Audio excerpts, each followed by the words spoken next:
Voy a hacer algunas lecturas para su edificación de lo que estamos estudiando, de los libros de profecía. Estas lecturas van a ser muy importantes. La primera está en el Ministerio de Curación, en la primera página de nuestro ejemplo. Ya lo leímos ayer, pero se lo voy a repetir. Y será su misión, la misión de Cristo, ofrecer a los hombres completa restauración. Vino para darles salud, paz y perfección de carácter. Las próximas citas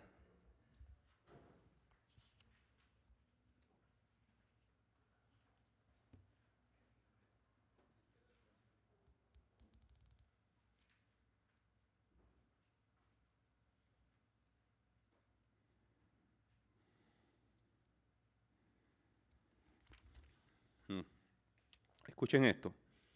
Esta cita que voy a leer es muy gloriosa, pongan atención. Dice así. Aquí en esta versión del Ministerio de Curación está en la página 53, pero en mi libro formal está en la 91 y 92, ahí está. Dice, el progreso de la reforma, está hablando de la reforma pro salud, ¿ok? El progreso de la reforma depende de un claro reconocimiento de la verdad fundamental. Y la verdad fundamental es lo que hemos estado estudiando como base para poder entender el contexto de la reforma pro salud para nosotros. ¿Ok? Dice ella, mientras que por una parte hay peligro en una filosofía estrecha y una ortodoxia dura y fría, por otra, un liberalismo descuidado encierra gran peligro. ¿Ok? Una posición extremada donde se le ahoga al hermano y se le deja poca opción para experimentar y jugar con ella en contexto de la salud, donde no se le presenta el aspecto positivo y las posibilidades prácticas que tiene la persona de alcanzar estas cosas, entendiendo no solamente la verdad, sino también entendiendo el medio donde está, cómo accesar los recursos para mantenerse sano donde está, que es un trabajo diligencioso que se requiere de nosotros. Por un lado, el tener una filosofía dura, una ortodoxia fría, es un peligro. Pero el liberalismo descuidado es otro peligro. Y esa es la tendencia general. La tendencia general de hoy no es el extremismo, la tendencia es el liberalismo. ¿Hay extremismo en el asunto de la salud? Sí hay extremismo. ¿Hay fanatismo? Sí. Pero hay más fanatismo en quienes lo rechazan. Hay más fanatismo en quienes se cierran a entender estas luces y no practicarlas por temor a. Hay fanatismo. Y usted encuentra eso en todo lugar que usted pisa. Yo viajo todos los Estados Unidos. El único estado que no he viajado es Alaska. En todos los estados donde he estado he encontrado líderes, laicos, pastores, dirigentes a todos los niveles que aceptan y otros no aceptan. La verdad es que este mensaje es parte de ese mensaje que vamos a estudiar ahorita escatológicamente, donde dice, se hace un llamado a no recibir la marca de la bestia. Ustedes van a ver por qué ese llamado es la justificación por la fe. Eso es increíble, yo me tomo tiempo entenderlo. Y la justificación por la fe, que es la justicia de Cristo, que se nos cede libremente Dios, Cristo nos la regala, esa bondad dice, yo te hago participante de ella también. No solamente te la pongo en tu expediente personal privado en el cielo para que tú aparezcas como limpio ante los ojos de mi Padre y mío. Yo te la imparto, yo te la regalo, yo te hago poseedor de esa justicia en la práctica.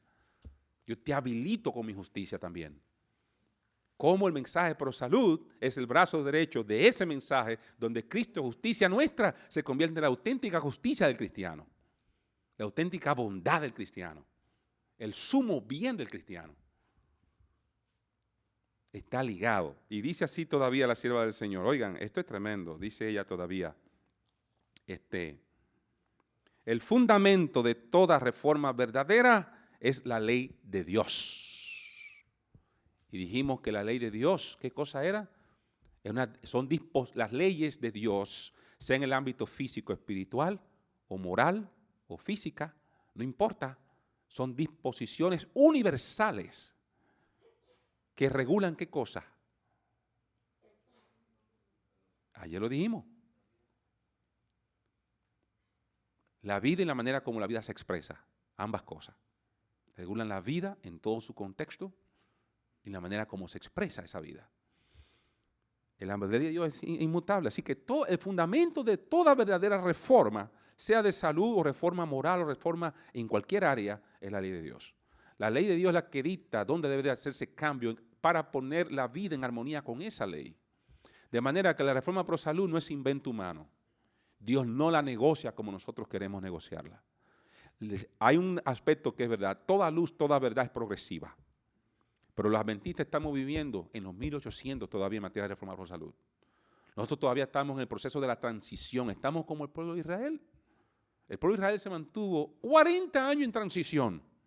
Nosotros tenemos 100 y tantos de años en transición con respecto a la reforma pro salud. Esta es la hora que todavía la mayoría de nosotros, de nuestros líderes locales en la iglesia, la junta nuestra, y nuestros líderes a nivel regional y todos los demás, a todos los escalafones, todavía no nos atrevemos a decir palabra de Dios que hoy día su pueblo no debe estar consumiendo ningún producto de origen animal.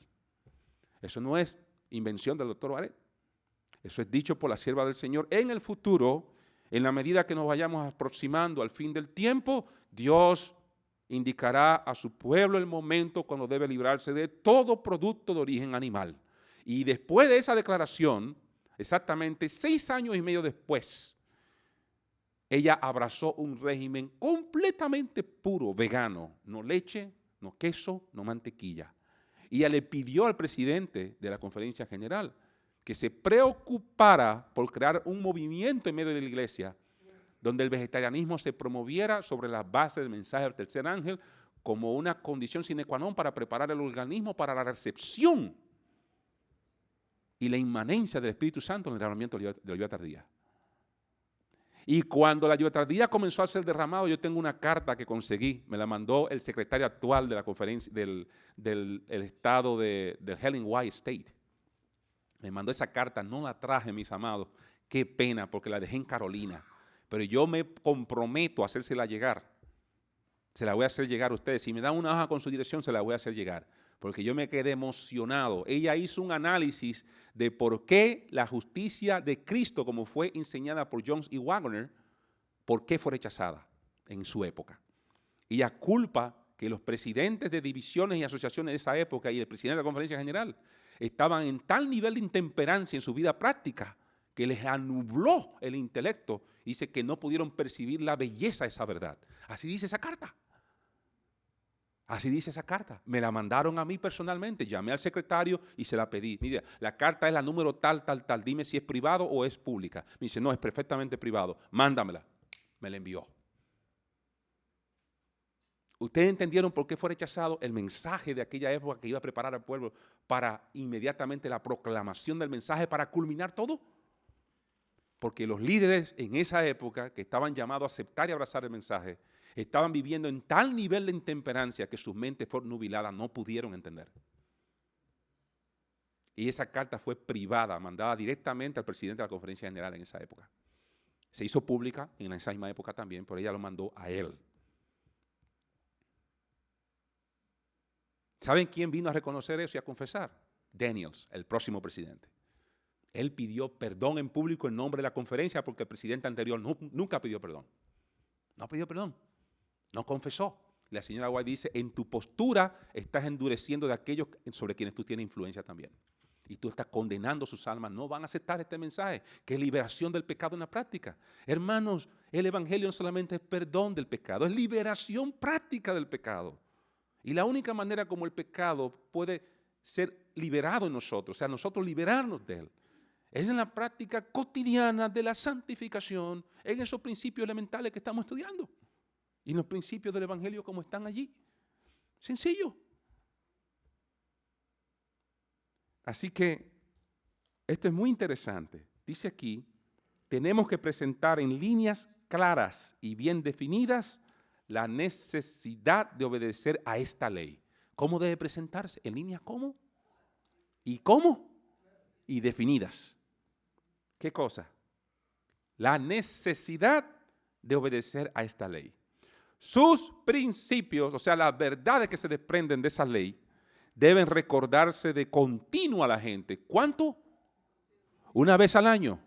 ¿Una semana de temperancia al año? De continuo. Así que usted no hablará suficiente en ninguna iglesia sobre salud y todavía usted se va a quedar corto.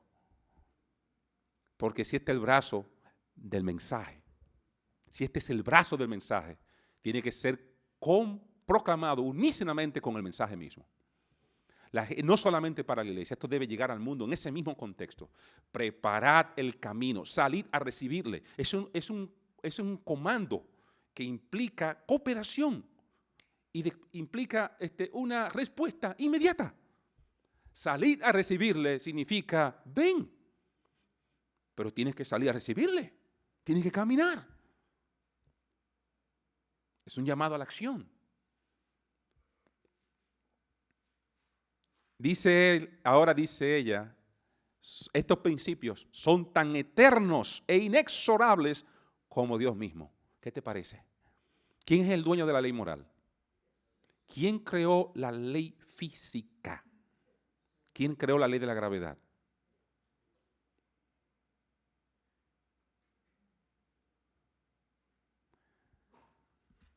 Mis hermanos, sigue diciendo ella, uno de los efectos más deplorables de la apostasía original fue la pérdida de la facultad del dominio propio por parte del hombre. ¿Qué perdió el hombre?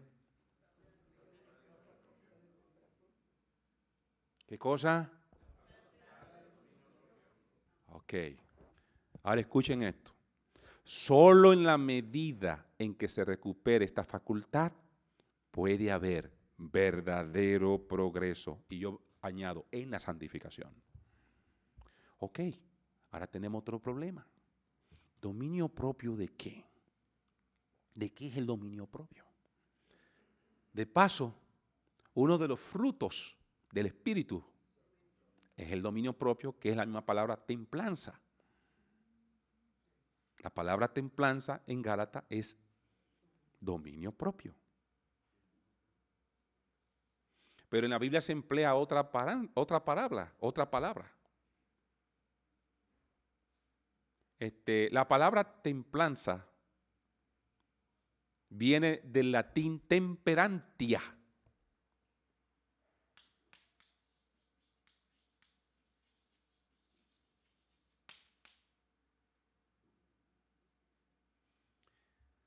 Mientras que la palabra dominio propio, como la Biblia lo aplica, viene del griego enkrateia.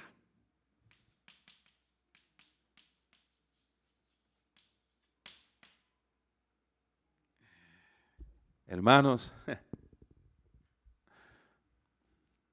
esto es increíble porque ahora usted va a entender esto que les voy a decir. Cuando el hombre estaba puro sin haber pecado, esto era lo que sucedía. El hombre tenía apetitos.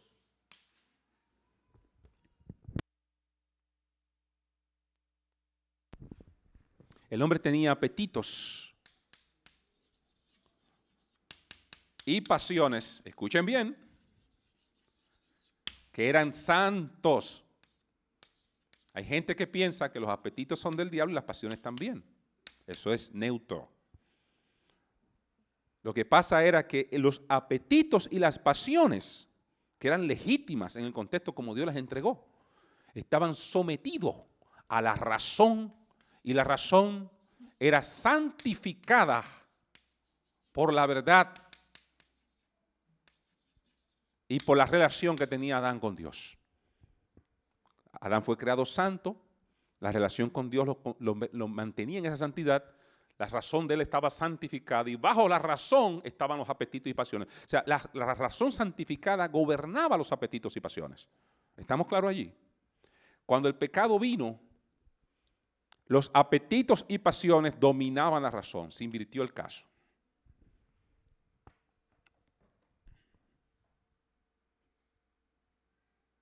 Pero el asiento de los apetitos y las pasiones es un asiento netamente físico. Ahora tú entiendes que cuando Cristo quiso instaurar el asunto de restaurar ese asunto de que el gobierno de los apetitos y la pasión estuvieran sujetadas a una razón santificada. Él tuvo que comenzar por la falta física y lo hizo proclamando un ayuno de 40 días. Un ayuno de 40 días. Venció el apetito a extremo. ¿Dónde cayó Adán? Pero la gente asume que apetito significa ligado a comida. No, hermanos. Hay muchos tipos de apetitos. Hay apetitos sexuales. Hay apetitos físicos en muchas áreas del cuerpo. La comida simplemente es uno de los apetitos. Todos los apetitos son legítimos, siempre y cuando estén sometidos a la razón. La razón dicta cómo se deben manejar esos apetitos para el bien eterno del alma y del ser completo. Pero cuando el pecado está en control, el pecado lo que demanda es ser más, porque no tiene satisfacción. Es una autocomplacencia pecaminosa. Es una autogratificación. Es el pecado, no tiene fin. A más tiene más demanda. A más mujeres conquista, como hacían tantos hombres en nuestros países y las llevan a las camas, más quieren. Porque es autogratificación. Autogratificación, esa es la esencia del pecado. Temperancia significa, y yo le voy a decir el término de temperancia, porque eso es increíble, y ustedes van a ver ahora otra dimensión interesantísima de la soteriología de la salud. En el libro de los Hechos, allí nos habla de una entrevista que tuvo Pablo con uno de los reyes. Dice que cuando él disertó sobre la justicia, el dominio propio y el juicio, ¿qué cosa le pasó al rey? Miren, cómo ustedes me mezclan esas cosas, porque en la combinación de esas tres cosas explicadas asustó al rey. Justicia, juicio y dominio propio. Ahí es la palabra encrateia que se emplea ahí. ¿Saben qué significa dominio propio? Antes de que ustedes pasen a tratar de explicarme este texto. Lo que pasa es que dominio propio, encrateia, significa más que control. Control no es dominio propio. Ahora, control es parte del dominio propio. Pero yo le voy a decir lo que es dominio propio. Para tú tener dominio propio necesitas conocimiento explícito de la ley, de aquello que tú quieres controlar. Entiéndeme bien. Y segundo, requiere la acción voluntaria o de la voluntad, requiere la acción de la voluntad. Pero hay algo más todavía. El concepto de dominio propio llama al ser humano, escuchen bien, bajo el conocimiento de esa ley, a negarse, a abstenerse de todo lo que es malo. Lo malo, no. Y lo bueno, a emplearlo moderadamente bajo la ley. Bajo la ley que regula el bien. ¿Entienden? En la sociedad moderna, la psicología moderna que muchos de nosotros aprendemos allí afuera y que muchos de nosotros recibimos en los estudios teológicos de los seminarios que no son adventistas, se enseña algo diferente. Dominio propio es controlar lo malo, no usarlo en demasía, controlarlo. Y lo bueno, tú tienes libertad de hacer con ello lo que tú quieras. En el plan de Dios que se le indicó a Daniel fue diferente. Lo malo no se ve, no se toca, no se huele, no se come, no se escucha, no se mira. Y lo bueno se maneja con la inteligencia que la ley de Dios da y dicta para el ejercicio de lo bueno. Toda fruta es buena. Todo lo que existe que Dios ha dado que es bueno, es bueno. Pero si usted lo usa en forma incorrecta, se convierte en mal, a pesar de que es por naturaleza bueno. ¿Me entienden? Por eso yo no voy de acuerdo con muchos métodos naturistas, entre comillas, de curación. Hay personas que siguen por años usando productos naturales. Ese no es el plan de Dios. Ese no es el plan de salud de Dios. Tú puedes usar productos naturales por un tiempo determinado. al mismo tiempo que hace corrección al estilo de vida para generar salud. Pero eso no es como Dios lo diseñó. No hay un solo producto en la tierra que tú lo uses todos los días, porque lo vas a convertir en mal. No es correcto. ¿Estamos claros? Ok. Entonces tenemos una idea ya de lo que es dominio propio. Es el ejercicio de la voluntad operando sobre un conocimiento de la ley que dicta que lo malo no se toca, no se ve, no se trata con el mal y lo bueno se maneja moderadamente. Qué diferente, ¿no? Yo escucho personas que me dicen cuando en entrevista, ¿usted toma café? Sí, moderadamente. Y eso no existe. Eso no existe. El café es una droga. La moderación es un engaño. Es una trata del enemigo para entramparnos y llevarnos al extremo que nos puede destruir.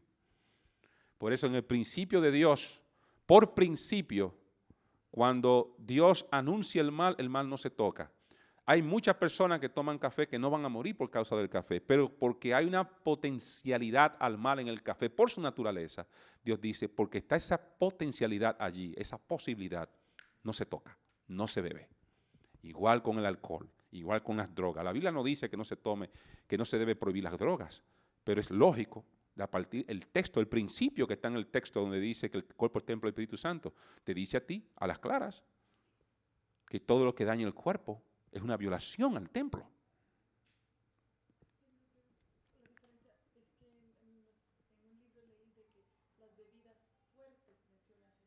Las bebidas fuertes, ajá.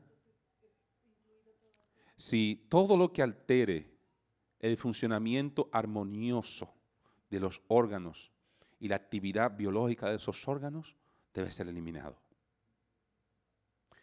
Un ejemplo de ello no solamente está en las bebidas alcohólicas. Yo creo francamente que la Biblia, aunque se dio casos en la antigüedad donde reyes y algunos patriarcas consumieron bebidas embriagantes, pero Dios manifestó a través de toda la Escritura que esa no era su voluntad. Y incluso se le acusa a Cristo de haber utilizado, sí, pero la palabra en griego allí no es vino, es mosto.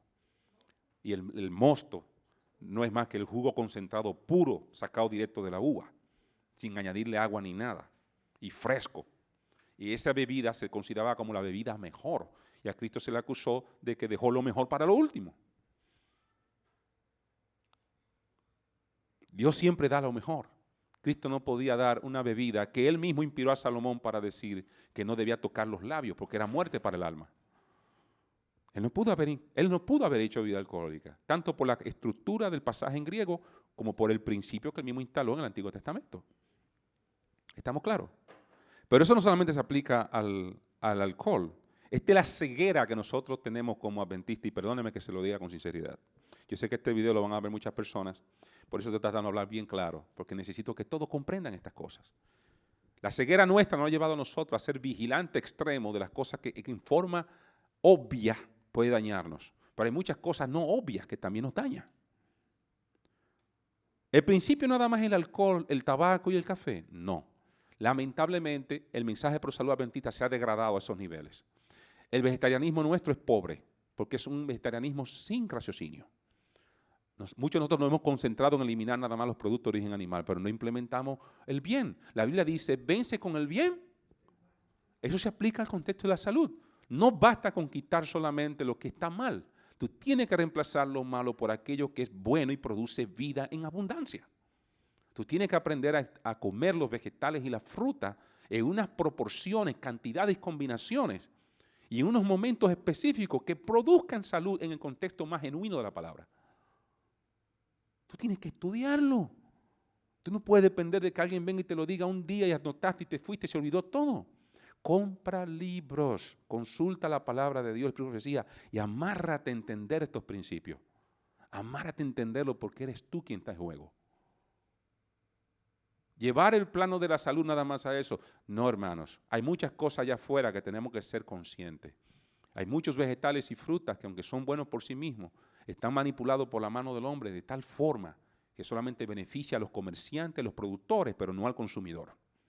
Hay 70,000 sustancias allá afuera que no tienen forma de beneficiar el cuerpo humano en contexto de alimentos y están en los alimentos del supermercado. ¿Tú quieres morirte antes de tiempo? Compra alimentos en el supermercado, tú verás muerte rápida. Aprende a conocer tu medio. Busca los recursos del medio, busca asociaciones de productores orgánicos, busca dónde están esas fincas, coge los domingos, te va de paseo 20, 30 minutos corriendo en carretera, llega a esos lugares, los vegetales están frescos, están más económicos que los mismos supermercados. Te va a ahorrar un montón de problemas. Mañana no le digas al Señor cuando te dé el cáncer, yo hice lo que pude. Tenemos una cabeza, Dios quiere que la usemos. La materia gris no está puesta allí de más. Para que nada más digamos, ay, mira la materia gris, qué linda. Tenemos que usarla, hermano. Todo lo que daña el cuerpo tiene un efecto deleterio en la salud espiritual. ¿Ok? Pablo mezcló el dominio propio, la justicia y el juicio en un solo discurso. ¿Cómo pudo Pablo hacer eso? Bueno, si ya entendemos lo que es justicia, ya lo estudiamos, sabemos que Dios, cuando haga juicio, va a tomar en cuenta esto. Y el dominio propio es el fuego que alienta la justicia. ¿Entendieron? El dominio propio es el fuego sobre el cual la justicia, la bondad, los atributos del carácter de Dios, que son todos buenos y verdad. En el fuego del dominio propio donde se cocina la justicia. Y cuando en el día del juicio lo que se va a determinar era cuánto fuego tú tenías para saber cuánta justicia produciste. Eso va a indicar si tú recibiste el Espíritu o no. Y si tu vida fue sostenida bajo el control del Espíritu en esas dimensiones que estamos hablando. ¿Cuánto dominio propio ejercitaste? Nada, no tuviste Espíritu, no fuiste nada. No pudiste producir justicia, no la pudiste cocinar a tu favor. Porque mientras el cielo regala la justicia al alma por un milagro, el hombre debe cultivarla a través del dominio propio. Y el dominio propio demanda conocimiento de ley y operar la voluntad en función de esa ley que dice que lo malo no se toca, ni se ve, ni se huele, ni nada, y lo bueno se administra en forma correcta. Eso produce justicia. ¿No está claro? ¿Alguna pregunta? Yo voy a hablar la pregunta aquí también. ¿Alguna contradicción?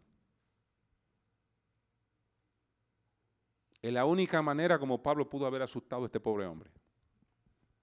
Porque un llamado al dominio propio, por amor a la justicia, para poder pasar la prueba del juicio, eso asusta a cualquiera. A cualquiera que no esté listo y que no esté dispuesto a estar listo. Entonces el rey se vio confrontado con una realidad tremenda. ¿Con qué altura Pablo presentó eso? Yo me imagino, porque hizo temblar a un rey importante. Y tembló el rey. Él se dio cuenta que su vida estaba impactada por una realidad a la cual él no podía escapar por mucho que dejara de pensar en ella. Él tenía una vida disoluta, permisiva, autocongratulante, egoísta, que indicaba francamente que el dominio propio no existía en ese rey. Él se daba los lujos y ¿verdad?, del todo rey, que lo usaba todo a voluntad en exceso sin pedir permiso ni perdón a nadie. Él tenía acceso a esa libertad y a esa vida. Y Pablo le dijo, por esa vida disoluta, el bien en ti no se puede producir y sin ese bien tú no vas a pasar la prueba del juicio. Tú tienes que ser perdonado y luego limpiado por la verdad y devolverte de nuevo el dominio propio para que puedas almacenar y cultivar y preservar ese bien que se puso en ti, para que en el juicio tú pases limpio y el creador de tu justicia puede decir, esa justicia es la mía, este se queda, este es inmortal para siempre.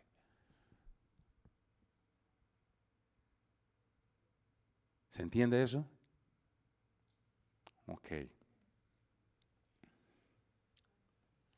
Aquí va otra declaración, tremenda declaración.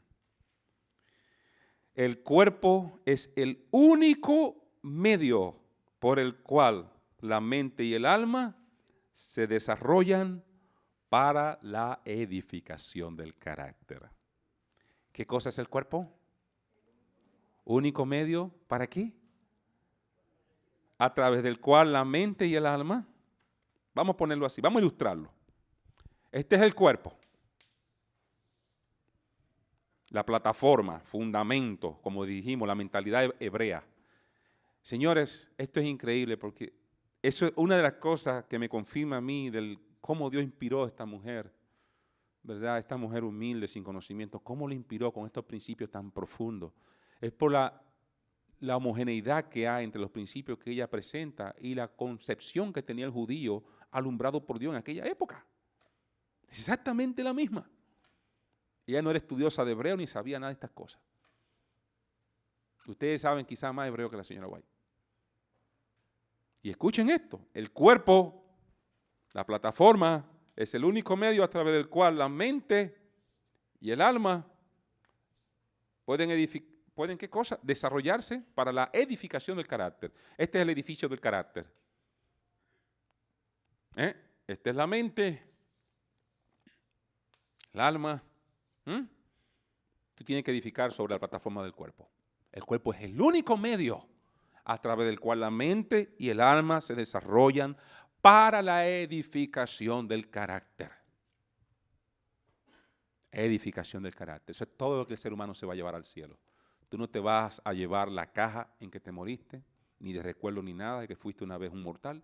No te vas a llevar la corbata, ni el saco, ni el pantaloncillo, ni siquiera tu propia piel, ni tu pelambre, ni tu pelo. Tú no te llevas nada de aquí. El carácter, cuando tú mueres, que dice que el espíritu vuelve a Dios que lo dio, dice Salomón. Se le ha hecho un estudio, ese texto increíble. Los judíos de esa época le hicieron un estudio. ¿Saben lo que es ese espíritu que se va? No es el estado consciente, porque la Biblia lo dice bien claro. El muerto nada sabe. No hay conciencia post-muerte. Bíblicamente no la hay.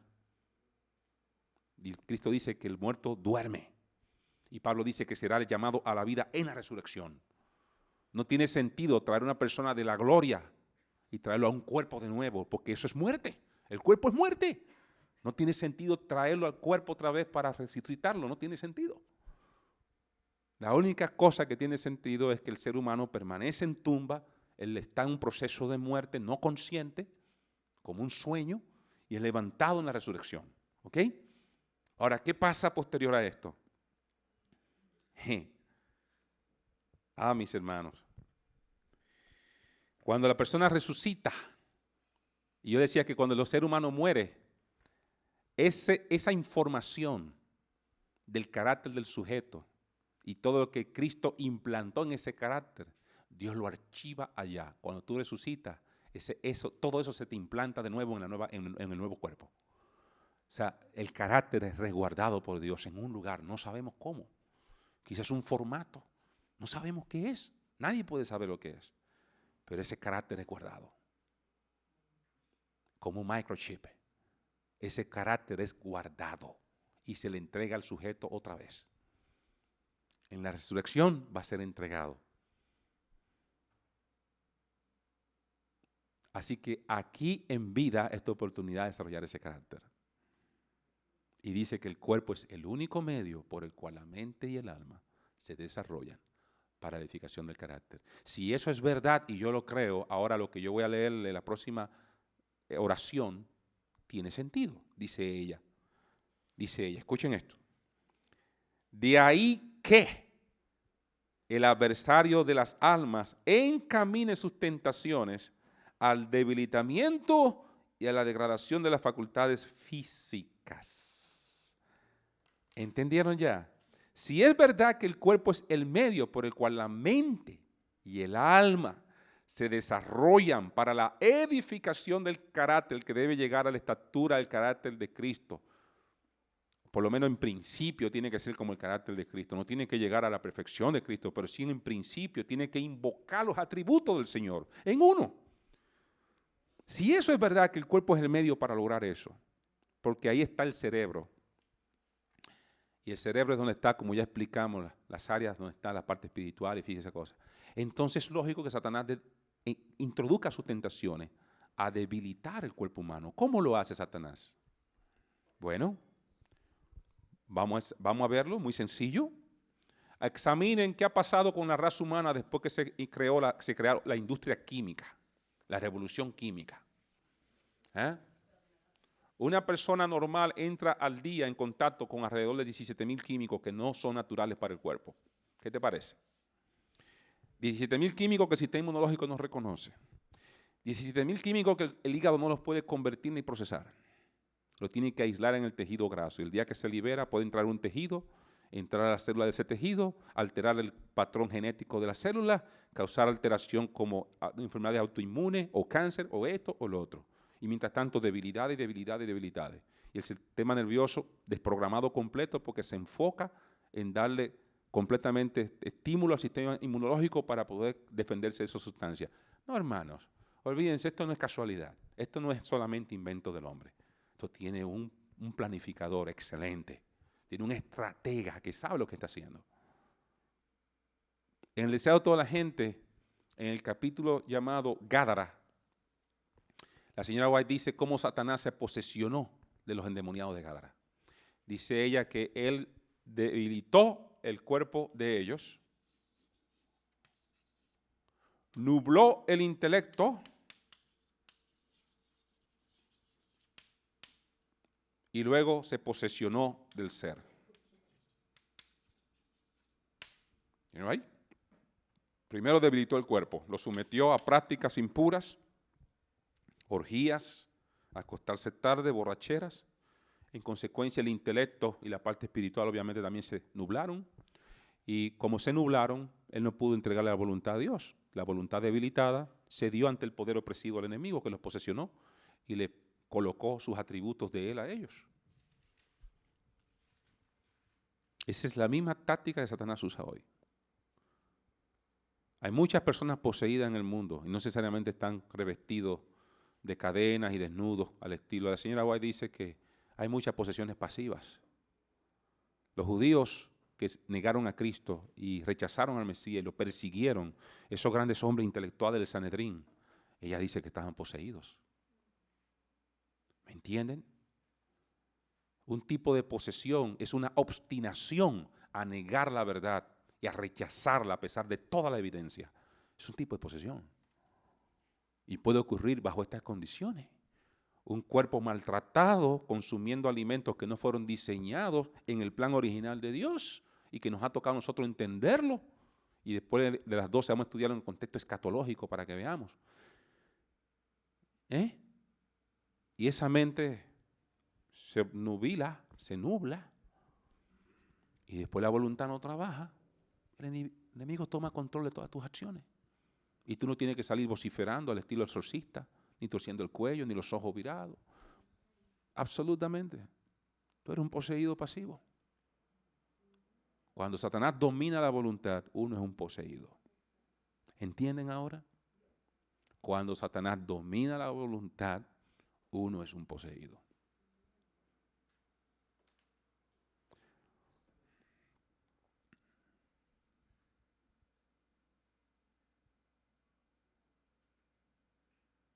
En la reunión de Minneapolis en 1888, la ciudad del Señor dice que ella vio a Satanás en visión, controlando las mentes de los dirigentes.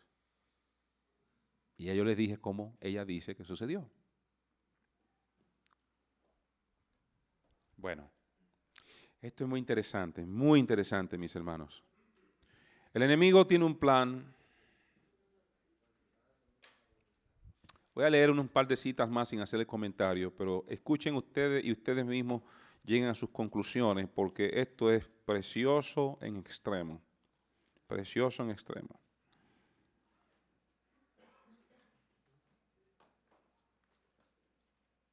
Okay, la primera cita dice así en el libro de la Temperancia, tienen ahí la página 5, en el párrafo donde dice la promesa de Dios de conservar nuestra salud.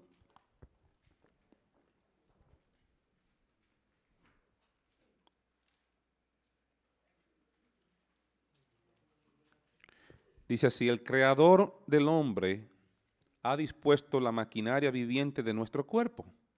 Toda función ha sido hecha maravillosa y sabiamente. Y Dios se ha comprometido a conservar esta maquinaria humana marchando en forma saludable si el agente humano quiere obedecer las leyes de Dios y cooperar con Él. ¿Está claro? Próxima cita, la que sigue. Para que haya salud se necesita crecimiento. Y el crecimiento exige que se preste cuidadosa atención a las leyes de la naturaleza para que los órganos del cuerpo puedan conservarse en buen estado sin estorbos en su acción. Ahora bien, vamos a la página 6. Donde dice el secreto de la estrategia enemiga.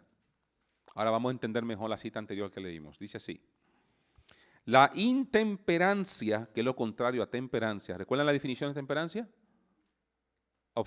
Abstinencia total de todo lo que es malo y el uso moderado, racional, conforme a la ley de lo que es bueno. Ok, la intemperancia es todo lo al revés. Dice aquí, la intemperancia de cualquier clase, no solamente en el consumo de alimentos, en cualquier clase. Si tú violas la ley del sueño es intemperancia.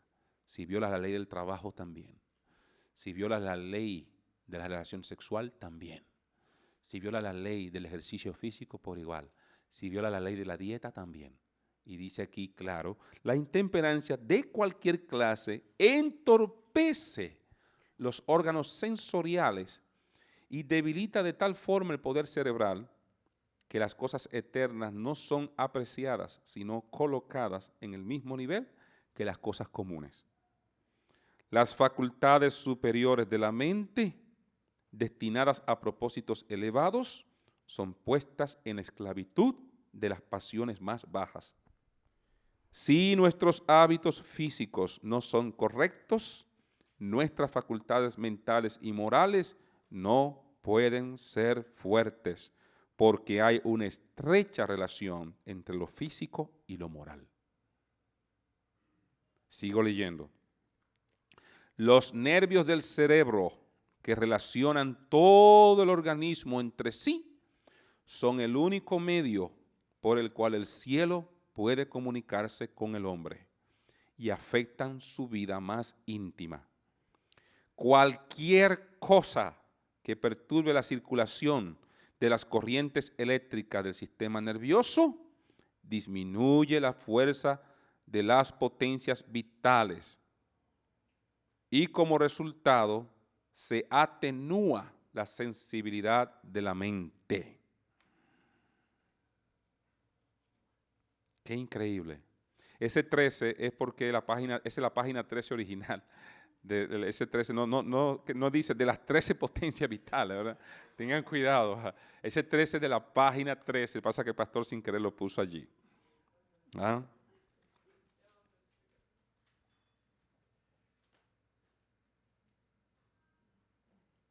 Sigue diciendo más ahí mismo, dice, Satanás se halla constantemente alerta para colocar por completo bajo su dominio a la raza humana. La forma más poderosa en que él hace presa del hombre es el apetito que trata de estimular de toda manera posible. Apetito visual, apetito sexual, apetitos sensoriales, apetito del paladar. Todos los sentidos tienen apetitos. Todos. Y los sentidos son las avenidas del alma. Son la ruta de acceso a la parte íntima del corazón del hombre. Satanás usa todas las tentaciones para debilitar al hombre a través de los sentidos. A través de los apetitos no controlados por una razón santificada que entiende la ley de Dios. ¿Ok? Hermanos,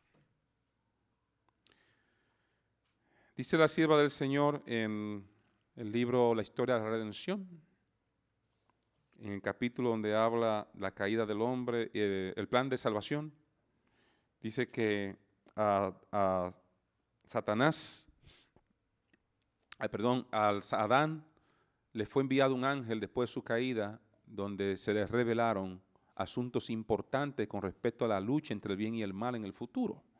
A Adán se le dio una visión panorámica del conflicto de los siglos desde su vida, desde su pecado hasta la venida de Cristo. Y él vio cosas interesantes que los ángeles fueron mostrando en visión. Me llama la atención algo que la sierva del Señor dice, que una de las cosas que se le mostró a Adán es que en los últimos días Satanás lograría debilitar físicamente la raza humana a tal grado que las grandes y eternas verdades de peso de salvación del Evangelio no podrían ser comprendidas. Ahora tú entiendes por qué nosotros tenemos que promover el plan de salud como debe ser. porque al promoverlo preparamos las mentes de aquellos que van a recibir el último mensaje y van a tener que decidir para fin de vida eterna o muerte eterna. Si el plan de Satanás es debilitar al punto que no podamos entender, ¿cuál debe ser la obra de los quienes servimos a Dios supuestamente? Tenemos que abrir camino con ayuda de Dios. Tenemos que presentar esto en líneas claras. Tenemos que invocar y apelar al corazón, al sentido de las personas, a la lógica de la persona, a la moral del individuo, a sopesar estas verdades, punto por punto, renglón tras renglón, y que la gente pueda, no de golpe, pero en forma paulatina y con gran convicción, hacer los ajustes correspondientes a su estilo de vida para hacerse accesible a los mecanismos de la gracia que fluyen a través de los agentes divinos para santificar el corazón. Si esa labor no la hacemos nosotros, otros lo van a hacer. Y nosotros seremos tomados por desobedientes y rebeldes. Esa es la pura realidad. Para que la justicia de Cristo pueda ser un principio inmanente en el alma y Dios la pueda grabar eternamente en el carácter, tiene que hacerse una obra de restauración física que crea y prepare el terreno para que la mente pueda ser tocada, influenciada y sellada en la experiencia de Cristo, justicia nuestra. ¿Está claro?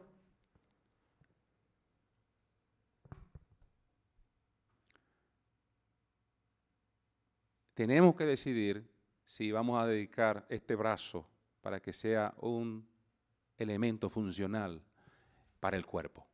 ¿Qué hace el brazo? El brazo hace 3 cosas, y las 3 cosas la sierva del Señor lo explica de manera bien preciosa, pero lo descubrí en este análisis que hice. El brazo es la manera, tu brazo derecho es el que tú usas para abrir puertas, ¿sí o no? Cuando tú vas caminando, yo no imagino que tú pones las manos en el bolsillo y dices, ábrete, porque te vas a dar con la puerta y te vas a caer. Tienes que agarrar y abrirla. Tienes que agarrar el brazo y abrir. Eso hace mensaje pro salud. Él abre puertas para que los principios santos del Evangelio de Cristo que restaura al ser humano, moral, espiritualmente y físicamente, puedan llegar a la persona y rehabilitarlo de nuevo. Él abre puertas, abre corazones también. Porque una vez estas verdades son entendidas, la mente que le entendió, le agarró, dice, si estas verdades de la salud son genuinas, las otras verdades que esta gente presentan deben ser tan elevadoras como esto, porque apela al sentido común. La otra cosa que tú haces con el brazo, cuando tú te bañas, ¿con qué tú te limpias? ¿Qué tú usas? A menos que tú seas como Martín, un amigo que conocí, que se ponía en el agua, se ponía la mano aquí, comenzaba a dar vueltas. Se secaba y salía y se bañó. A menos que tú no seas como Martín. Entonces yo entiendo que tú te usas jabón, ¿verdad? Que la lejía para quitar las mugres del cuerpo, el sucio, ¿verdad? ¿Verdad que sí? El mensaje pro salud como brazo derecho del cuerpo de la justicia de Cristo, que es el mensaje del tercer ángel, tiene como propósito también limpiar. Es una herramienta de limpieza y purificación, según 1 Tesalonicenses 5:23. Purifica. Pero lo otro que tú haces con el brazo es defenderte. De manera que el brazo derecho también nos ayuda a defendernos de los ataques de quien nos quiere agredir.